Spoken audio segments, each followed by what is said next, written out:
2003 সাল মুলতানে পরাক্রমশালী পাকিস্তানকে হারানোর সুযোগ এসেছিল বাংলাদেশের সামনে। টেস্টে তখন বাংলাদেশ মাত্রই যাত্রা শুরু করেছে। মোহাম্মদ রফিক অনৈতিক ভেবে মানকাডিং না করায় সেবার 1 উইকেটের ব্যবধানে হেরে গিয়েছিল হাবিবুল বাশার, খালেদ মাহমুদ সুজনের দল। 21 বছর পর এবার ক্রিকেটে প্রথমবার পাকিস্তান জয় করলেন মুশফিকুর রহিম, সাকিব আল হাসান, মেহেদী মিরাজরা।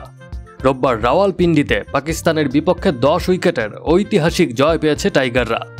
টেস্টে বাংলাদেশ ঐতিহাসিক এই জয় পেয়েছে অভিজ্ঞ মুশফিকুর রহিমের দুর্দান্ত ব্যাটিং, সাদমান ইসলামের সেঞ্চুরি ছোঁয়া ইনিংস ও মমিনুল লিটনের পর মিরাজের 50-তে। সঙ্গে দ্বিতীয় ইনিংসে পাকিস্তানের ব্যাটিং ধসিয়ে দিতে মিরাজ ও সাকিব অসাধারণ বোলিং করেছেন।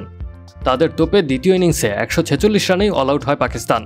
জয়ের জন্য 30 রানের লক্ষ্য পায় সফরকারীরা, যে রান তুলতে কোনো উইকেট হারাতে হয়নি বাংলাদেশ দলকে। রাওয়ালপিন্ডি টেস্টের শেষ দিনে বাংলাদেশি বোলারদের তোপের মুখে 146 রানেই অল আউট হয়ে যায় পাকিস্তান। তৃতীয় ইনিংসে ব্যাট করে 29 রানে লিড পায় স্বাগতিকরা। শেষ দিনে বাংলাদেশের জিততে প্রয়োজন ছিল 30 রান।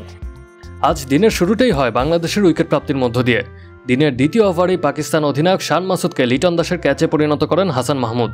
তবে তৃতীয় ওভারে শরীফুলের বলে বাবরের সহজ ক্যাচ ছাড়েন লিটন দাস। তবে লিটন জীবন দিলেও নাহিদ রানার বলে বোল্ড হয়ে ফিরেছেন বাবর আজম। পরের ওভারেই সাকিবের বলে স্টাম্পড হয়েছেন প্রথম ইনিংসে 141 রান করা সৌদ শাকিল। এক প্রান্তে দেখে শুনে খেলছিলেন আবদুল্লাহ শফিক। তবে হঠাৎ সাকিবকে বড় শট খেলতে গিয়ে উইকেট দিয়েছেন এই ওপেনার। সাকিবের 2 উইকেটের পর আঘাত হানেন মেহেদী হাসান মিরাজ। তার বলে স্লিপে সাদমান ইসলামের হাতে সালমান আগা ক্যাচ দিলে এলোমেলো হয়ে যায় পাকিস্তানের ব্যাটিং। লাঞ্চের আগে 6 উইকেটে 108 রান করে বিরতিতে যায় পাকিস্তান। লাঞ্চের পর শাহিন শাহ আফ্রিদির উইকেট তুলে নেন মেহেদী হাসান মিরাজ। এরপর নাসিম শাহকে আউট করে নিজের তৃতীয় উইকেট পান সাকিব আল হাসান।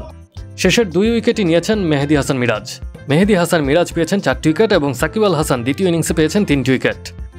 30 রানের লক্ষ্যে ব্যাটিং করতে নেমে বাংলাদেশকে কোনো উইকেটই হারাতে হয়নি। জাকির হাসান 15 রানে এবং সাদমান ইসলাম 9 রানে অপরাজিত ছিলেন। এই টেস্টে 191 রানের অনবদ্য ইনিংসের জন্য ম্যান অফ দি ম্যাচের পুরস্কার জিতেছেন মুশফিকুর রহিম। Action sports.